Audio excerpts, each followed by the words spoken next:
한국관광공사 지사장 오충서입니다. 이분은 성공을 했지만 끊임없이 ING신 것 같아요.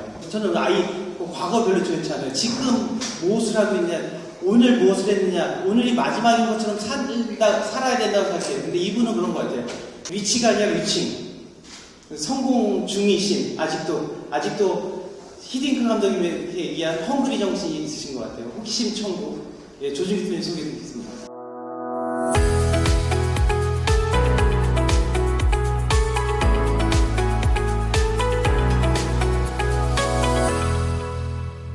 소개해 주신 것처럼 대단한 놈은 아니고요. 그냥 사업하는 거를 좋아하죠. 사업이 아니라 장사하는 걸 좋아한다고 해야 되나요? 저는 지금 이런 회사들을 운영하고 있습니다. 그리고 제일 많이 했을 때는 다 합치면 1,070억 정도까지 매출을 했었는데, 실제로 좋은 렌탈, 듀엘 코리아, 듀엘 푸드 스토리, 블랙롤스, FNG, 그 다음에 G웨이브, 에이미지니, 민띠아띠, 이렇게 법인을 사실 한 12개까지 운영을 하고 있었는데, 이 중에서는 잘 된 것도 있고, 안 된 것도 있고, 그러합니다. 그리고 또 다르게 늘은 것도 있고요.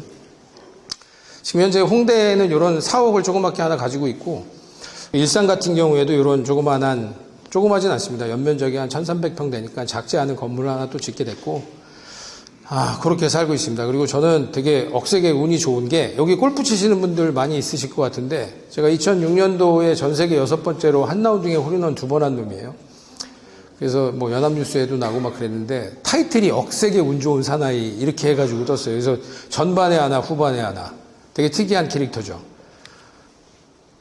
되게 재밌는 경험을 했고, 그 뒤에 제가 좀 풀렸던 것 같아요. 타이틀 자체가 좀 강하긴 하죠. 노점상에서 매출 900억까지 키운 특이한 CEO 이렇게 돼 있는데, 노점상은 많이 해본 건 아니고 토스트 장사, 그 다음에 산오징어 장사 이런 먹거리로도 해봤고요. 그 다음에 명동의 롯데백화점 그 지하도에 내려가는 데에서 파코라반, 기라로시 와이셔츠 파는 노점상, 그 다음에 리바이스 구제 청바지 파는 노점상, 이런 특이한 경험들을 좀 했고요. 동양도자기 같은 경우에는 그 64피스 포도 문양의 도자기를 파는데 되게 특이한 방법으로 팔았죠. 학교 앞이나 이런 데다가 쫙 깔아놓는 거예요. 그 다음에 메가폰으로, 자, 동양도자기 홍보팀에서 나왔습니다. 자, 여기 나오시면 쓰레기 봉투랑 많은 선물 드립니다. 나오세요 해가지고 금방 시작합니다. 여기서 물건 파는 게 아닙니다. 그럼 선물 준다 그러니까 빨래하다가 나오고 이렇게 나오는 거예요. 그럼 나오시면 아줌마들 촥 모아놓고, 우리 동양도자기 64피스 딱 깔아놓고, 거기서 이제 그때 당시에 할부 판매를 하기 시작하는 거죠. 전 서부이촌동에서 제일 많이, 한 번 단가 쳤을 때 제일 많이 판 게 11세트였는데, 그러면 저한테 떨어지는 게 거의 한 200만 원 돈 떨어지거든요. 제가 딱 기억에 남는 영업은 딱 2가지가 있습니다. 그러니까 동양도자기도 재미는 있었는데, 실제로 되게 기억에 남는 거는 우연찮게 이렇게 돌아다니다가 칼장사 하는 걸 봤어요. 칼장사를 하는데 칼을 6개를 주는데 10,000원에 파는 거예요. 그러니까 이렇게 철사로 와이어로 해서 이런 마이크에다가 가재 이렇게 묶어가지고 목에다 탁 걸고 멘트 치면서 장사하시는 거 터미널 앞이나 이런 데 가면 보신 적 있죠? 너무 그게 궁금한 거예요. 되게 재밌고. 그래서 계속 보다가 저도 이거 팔면 안 돼요? 이렇게 시작했죠. 3인 1조가 딱 돼서 한 명이 40분을 멘트를 치고, 한 명은 여기서 40분 동안 바람 잡아주고, 40분 동안 한 친구는 쉬는 거예요. 3명이 이렇게 도는 거예요. 그리고 멘트 치는 거나 이런 것들이 합격이 돼야 나가요. 굉장히 조직적입니다. 그러니까 근데 칼을 얼마나 많이 파냐면 실제로 하루에 몇백 개씩 그냥 팔아요. 그리고 제가 이건 영업 조준교 대박이다 했던 영업 중에 하나는, 굉장히 오래된 얘기긴 하지만 공룡을 팔았던 기억이 있어요. 공룡이 600원짜리였는데 중국산 8마리짜리예요. 다 달라요, 공룡이. 근데 하얀색 케압을 감으면 이렇게 움직이는데, 그 8가지 종류의 공룡을 들여다 놓고 하나도 못 판 거예요. 근데 어느 한 날 갑자기 주라기 공룡, 주라기 공원, 커밍순 이러면서 난리가 났는데, 왠지 느낌이 개봉박도 난리가 났어요, 그 당시에. 근데 그때는 CGV 메가박스 없을 때죠. 단성사, 대한극장, 명보극장 이런 거 있을 때입니다. 금성극장. 그래서 제가 극장들을 찾아다니죠. 그 공룡을 2,600만 원에, 진짜 큰 돈이었죠, 그 당시엔. 저한테는. 600원씩에 한 마리에. 그래서 그걸 갖다 놓고 팔기 시작했어요. 박스 놓고 전지 깔고 앉아가지고, 들어갈 때는 그냥 조용히 있다가 나올 때 공룡 태학 감고 공룡 한 마리 3,000원. 그리고 8마리가 24,000원인데 2만원에 8마리 다 주는 걸로. 근데요, 제가 일주일도 안 걸려서 2,600만 원어치를 다 팔아요. 그러면 얼마가 남았냐면 저는 그냥 1억이라는 돈을 만지게 되더라고요. 근데 그때 제가 하루에 기분이 어땠냐면, 야, 조진규 진짜 대박. 이건 진짜 대박이다. 그때의 희열은 제가 앞으로도, 제가 지금 51세인데, 앞으로도 그런 경험은 아마 못할 것 같다는 생각을 합니다. 그때의 그 일주일은 저한테는 가장 행복한 시간이었고, 너무 기억에 남는 순간이었다. 어린 나이에 학교를 중퇴하고 했으니 이제 군대를 가야 되는데 제가 육사를 간 건 아니고요. 육군 4주 훈련 받았어요. 네, 육군 4주 훈련으로 이제 방위산업체에 지원을 했고, 방위산업체 처음 들어갔을 때에 특근을 하고 뭘 해도 100만 원이 넘질 않더라고요. 제 급여가. 방위산업체 근무하는 동안에 제가 여의도 대방역에서 토스트 장사를 하죠. 아침에 보통 5시 반부터 준비해서 거기서 장사 준비하고 그 다음에 한 7시부터 한 8시 반까지 한 1시간 반, 2시간 정도 장사 바짝 한 다음에 다시 출근하고 공군회관에다가 차 세워놓고 뭐 이렇게 생활을 합니다. 근데 새벽에 장사하는 게 너무 힘들더라고요. 근데 산오징어 장사도 꽤 잘 됐던 것 같습니다. 근데 오징어가 전 진짜 경험이 없는 거잖아요. 근데 오징어도 30마리를 갖다 놓으면 오징어 성질이 진짜 더러워가지고 한 마리 죽으면 지가 그냥 혼자 죽으면 되는데 다른 애들을 꼭 잡아요. 그래서 재수 없으면 관리 못하면 다 죽어요, 다. 그래서 실제로 그런 거 관리 잘하려고 노력해야 되고 되게 그런 거에 대한 노하우들이 많이 생겼는데 하지 말아야 될 일은 그거 하나 있더라고요. 제가 그 당시에 오징어를 대주던 분이 그 물차를 운전을 하는데 한 번만 해달라는 거예요. 주말에 한 번만. 그래서 알겠다. 그래서 5톤 차를 물차를 끌고 주문진에 가서 오징어를 받아오는데 야, 물차 운전은 못하겠더라고요. 제일 힘든 거. 와, 이거 배멀미보다 이 차멀미라는 거 아세요? 쫙 가다가 신호가 걸려서 탁 쓰잖아요. 그러면 물이 딱 차 있으니까 물이 터져가지고 계속 이렇게 움직인단 말이에요. 브레이크 잡을 때마다 와, 이거에 한번 탁 이게 멀미 이런 걸로 딱 가니까 오는 동안에 제가 거짓말 아니라 오바이트를 한 6번 정도 한 것 같아요. 차에다 대고 정말. 그래서 나 이거 진짜 못한다. 그러니까 혹시나 여기 계신 분들이 그런 물차 운전하시려고 하지 마세요. 어쨌든 그러면서 3년의 방위산업체의 기간이 끝나고 대패삼겹살집을 신림동에 오픈을 하죠. 딱 IMF 시기에. 그래서 IMF 시기에 삼겹살집 오픈한다니까 또 우리 팔복동이 고향이신 우리 어머니가 저 미친놈이라고 난리를 쳤는데 어쨌든 오픈했습니다. 작은 30평 매장에서 보통 하루에 150, 170만 원 정도를 팔았던 것 같고 이 돈토 삼겹살집을 하면서 제가 제일 어린 점주였어요. 체인점이 그때 막 늘어날 때인데 제가 총무를 하면서 프로모션을 하자. 어떤 프로모션? 새끼돼지를 끌고 다니면서 프로모션을 해서 가게 홍보 활성화를 시키자라고 해서 제안을 해서 제가 그거를 수주를 하게 됩니다. 그래서 실제로 한 3, 4천만 원을 받고 그 이벤트를 하게 되죠. 그래서 이 프로모션을 했는데 야, 반응이 너무 좋은 거예요. 그러니까 새끼돼지를 끌고 다니면서 전단지의 내용이 손님 구함이었거든요. 그래서 전단지를 주면서 홍보를 했는데 너무 반응이 좋아서 너무 나랑은 잘 맞는 일인 것 같다. 그래서 이벤트를 하게 되죠. 그래서 학교 행사, 제가 다른 어떤 오프닝 이벤트나 이런 것들보다는 학교 행사를 위주로 하면 좋겠다. 그래서 대동제, 사생회, 오리엔테이션 뭐 이런 것들을 진행했고요. 그래서 전국을 한 2년 동안 돌면서 학교는 많이 했던 것 같습니다. 뭐 연대는 못 해봤고 고대, 뭐 상명대, 당국대, 뭐 꽤나 많은 대학들의 오리엔테이션, 그 다음에 그 대동제 뭐 이런 행사들을 진행을 했고요. 이거 조그만 행사만 할 게 아니라 뭔가 큰 물에 좀 가봐야 되겠다. 이렇게 해서 실행팀을 하게 되는데 몇 억짜리 행사라고 하더라도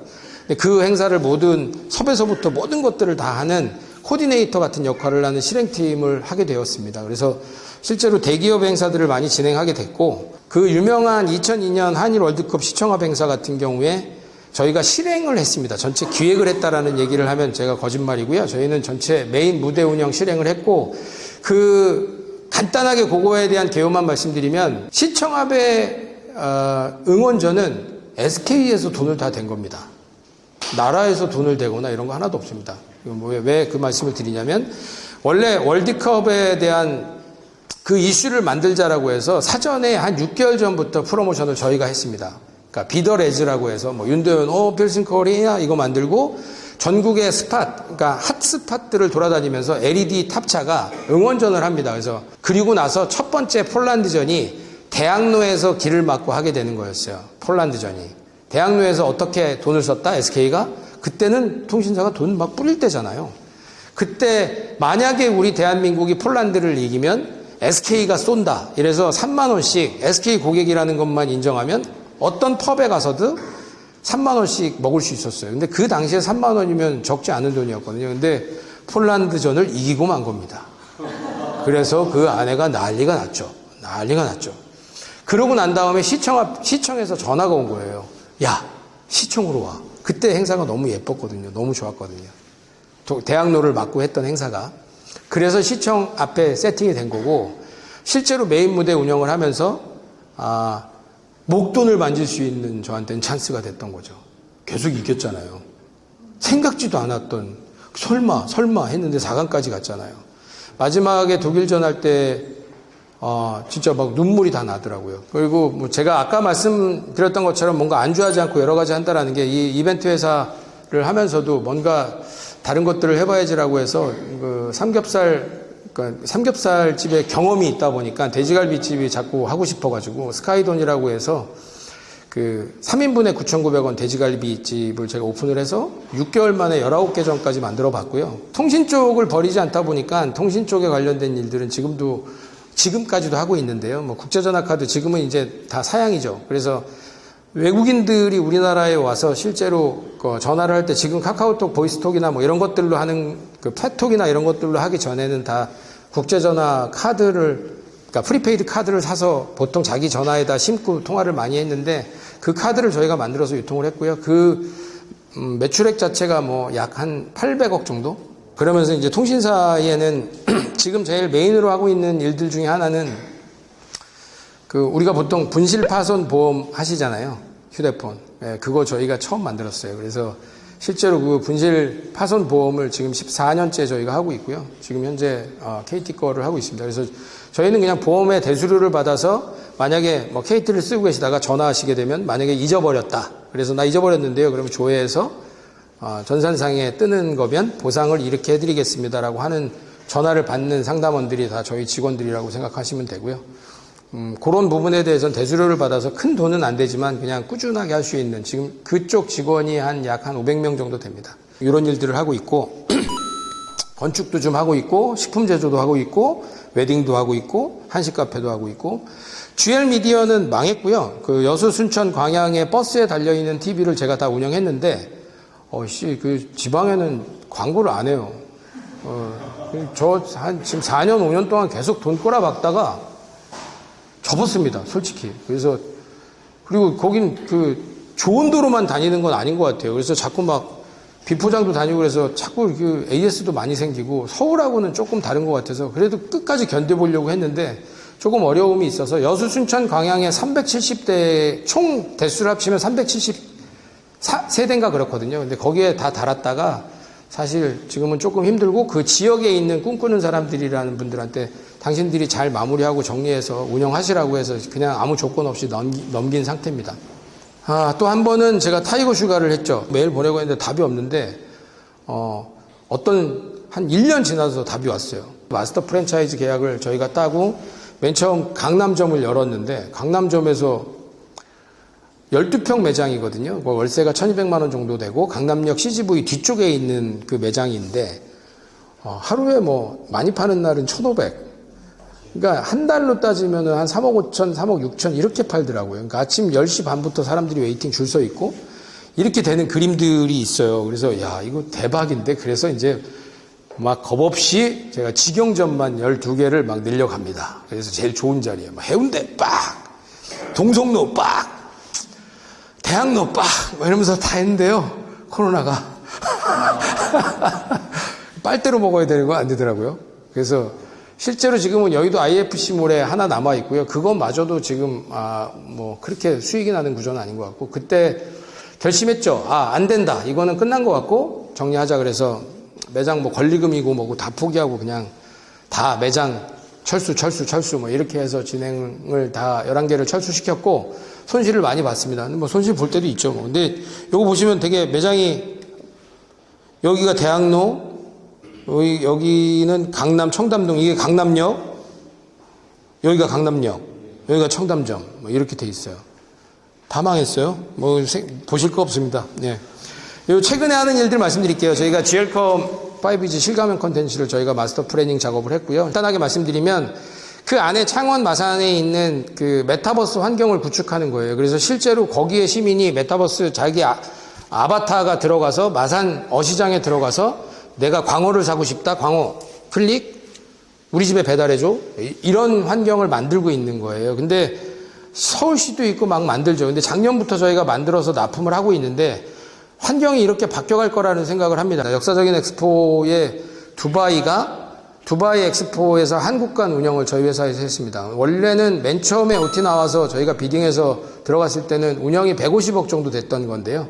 코로나 때문에 1년 연기가 됐고 실제로 50억이 채 안 되는 금액으로 축소가 돼서 실행은 하긴 했습니다. 그렇지만 예산이 많이 줄었다. 뭐 이런 내용들이 있고 그다음에 광화문에 있는 거는 아마 많이 서울에 오시면 경험했던 분들이 있을 텐데 그 팝업으로 존들 만들어서 뭐 역사박물관도 그렇고 뭐하고 그런데 미디어 아트 뭐 이런 것들을 저희가 다 마스터 플래닝하고 저희가 구축해서 납품하고 했던 그런 사례들입니다. 그리고 아이패드 야간 경관 조명 뭐 이런 것들이고요. 두바이 엑스포 한국관 그다음에 현대 뭐 BTS 그 해운대에서 했던 콘서트 그다음에 근데 저도 뭐 한 번도 못 봤어요. 그런 거는 BTS는. 예. 이런 뭐 그 e스포츠에 관련된 게임 대회들을 해외에서 많이 하고 있고요. 게임 회사가 돈을 요즘엔 제일 많이 쓰는 것 같습니다. 뭐 펍지나 이런 데들 행사하는 거 보면 보통 다 100억 이상이고요. 페스티벌은 뭐 이런 다이아 페스티벌. 그래서 CJ의 인플루언서들 모아놓고 하는 되게 뭐 대도서관 뭐 이런 유명한 사람들 다 모여가지고 하는 한 5만 명씩 모여서 하는 거 저희가 약 한 5년 동안 했던 것 같고요.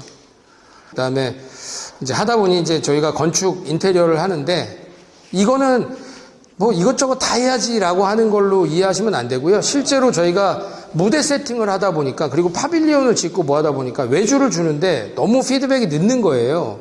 너무 힘든 거죠. 그래서 외부 영업을 하자. 그래서 뭐 프랜차이즈도 하게 되고 막 미스터 피자, 버거킹 그래도 아시는 분들이 있다 보니까 연결해가지고 인테리어도 하게 되고 건축도 하게 되고 청담동에 이런 명품샵도 저희가 했고 가로수길에 이런 것도 했고 중국 상하이에 이런 플래그샵도 저희가 만들었고 라운지도 만들었고 그다음에 타이거 슈가는 뭐 60개 지점 만들었고 소풍 웨딩홀 뭐 이런 데들도 저희가 공사했고 이벤트에 관련된 렌탈 물품은 그러니까 저희가 좋은 렌탈이라는 회사인데 이 회사는 지금도 골프 대회는 아마 저희 제품들이 다 들어가 있다고 보시면 될 것 같습니다. 이런 일들을 하고 있고요.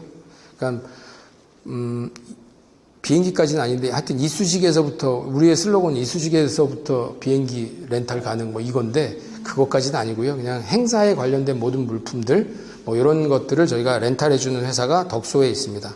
근데 얘네는 물건을 쌓아놔야 되는 공간이 커서 땅만 매입한 게 1700평 정도 되니까 덕소에서 1700평이 작은 평수는 아닙니다. 곤약은 다름이라는 걸로 해서 저희가 식품 공장을 지금 차려서 하고 있고요. 우리나라의 6번째 곤약 공장이에요. 다이어트뿐만이 아니라 당뇨에도 좋습니다. 빙그레에서 100억 밸류에 5억 받았어요.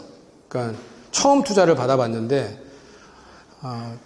100억, 그러니까 세 자릿수 아니면 얘기하지 말라고 그랬어요.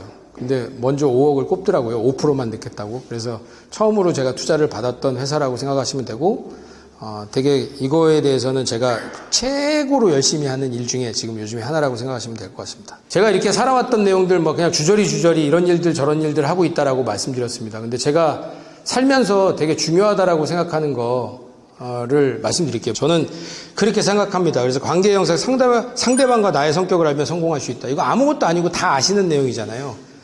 근데 이거 잘 모르시는 알아도 행동을 못 하시는 분들이 많더라고요. 간단하게 한번 설명을 드려볼게요. 저는 그냥 그 세 가지의 중심으로 우리 MBTI 많이 하시잖아요. 그리고 디스크 행동 유형도 많이 하시죠.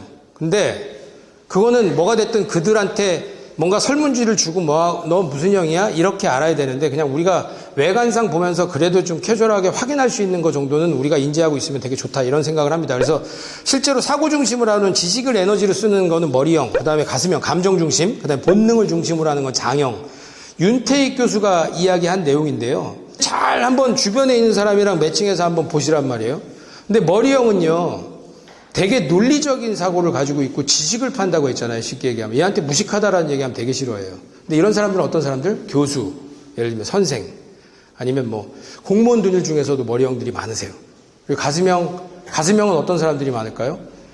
회사 오너의 참모들, 그리고 사교적인 사람들, 그리고 남이 나를 어떻게 생각하느냐를 되게 중요시 여기는, 제가 저랬나? 이랬나? 이런 사람들. 아, 왜 그래? 막 이런 느낌.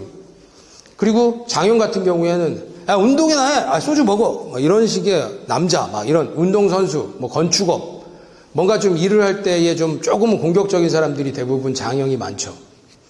근데 이 성격만 딱 봐서 내가, 아, 저 사람은 무슨 형 같은데? 인지하기 시작하면 저는 성공할 수 있다고 생각하는 게 뭐 되게 단순해요, 제 논리는. 저는 잘 만들어서 잘 만드는 게 중요한 게 아니라 잘 파는 게 중요하다라고 생각하는 놈이에요. 평생 그렇게 살았고요. 내가 잘 만들어? 어떻게 팔 건데? 상대를 알아야 잘 팔죠, 제가 볼 때. 잘 만드는 건 혼자 앉아가지고 잘 만드는 사람이 만들면 되고요. 나는 파는 놈이니까. 파는 놈은 어떻게 팔아야 돼요? 상대를 정확히 알아야죠. 제가 만약에 옷가게의 점원이라고 생각을 해볼까요? 옷가게를 하는 사람이라고 봤을 때, 머리형은 딱 들어올 때부터 달라요. 딱 옷 보면서 택딱지 봅니다. 택딱지. 이게 섬유 혼용률은 뭐지? 뭐 이러면서 다 이렇게 보고 있어요. 그럼 이런 사람한테 갔을 때는 어떻게 영업을 해야 돼요? 아, 예. 아, 잘 보셨네요. 그 제품은요, 제냐 원단을 썼고요. 뭐, 예를 들면 리미티드 에디션으로 10점밖에 안 나오고요. 아주 논리적으로 설명을 해줘야 이 사람은, 아, 그래요? 한번 입어볼까요? 이렇게 해서 살 수 있어요. 그럼 가슴형은 어때요? 들어올 때부터 달라요. 이거 입어보시라고 권해줘야 돼요. 근데 진짜 안 어울릴 것 같아도요, 초록색 옷을 입혔어. 그래도 입고 나오시라고. 한번 입어보시죠. 아, 이상한데? 입어보세요. 안 사셔도 돼요. 입어보세요. 입어보고, 딱 피팅룸에서 나오는 순간 점원들 딱 앉혀놓고 물개박수 치기 시작하잖아요. 어머, 너무 예쁘다. 대박. 이 사람, 그래요? 그래요? 진짜? 진짜? 이러면서 삽니다. 아닐 것 같죠? 사요. 근데 장형은 어떨까요? 장형은요, 1+1 하면 사요. 쉽게 얘기하면. 되게 단순해요. 입어보지도 않아요. 그런 거 되게 귀찮아해. 그 성향만 딱 알아도 제가 볼 때는 옷가게 대박 납니다. 아, 요걸 하나 제가 잠깐만요. 설명을 드리면, 우리가 선전을 CF를 보잖아요. CF를 보면서도 하나 느낄 수 있는 게 있어요. 그 오너의 성향, 그 CF를 만든 사람의 성향을 알 수 있어요. 그리고 기업 문화도 다르겠죠. 현대는 예를 들면 약간 우리가 일반적으로 얘기할 때 삼성은 논리적으로 머리형이라고 보고, LG는 예를 들면 가슴형, 그래서 뭔가 조금은 가슴형의 성향을 많이 가지고 있다고 얘기하고, 장형 CF 있잖아요. 대표적인 거. 딱 얘기할 수 있는 거. 별이 5개! 아시잖아요. 그건 장형이 아닌 다음에 만들 수가 없어요. 그런 광고는. 그냥 상대의 성격을 알고 나의 성격을 정확히 알자. 그러면 여기 계신 분들 무조건 성공할 수 있다. 이런 생각이 들고요. 머리, 가슴, 장형이라는 거 한번 꼭 기억해 주시고, 앞으로도 살아가실 때, 그 다음에 비즈니스 할 때도 큰 도움이 되셨으면 합니다. 저한테는 되게 큰 도움이 되고 있거든요. 이렇게 또 우리 어머니의 고향에 와서 이렇게 말씀을 드릴 수 있는 기회를 주셔서 너무 감사드리고 열심히 살겠습니다.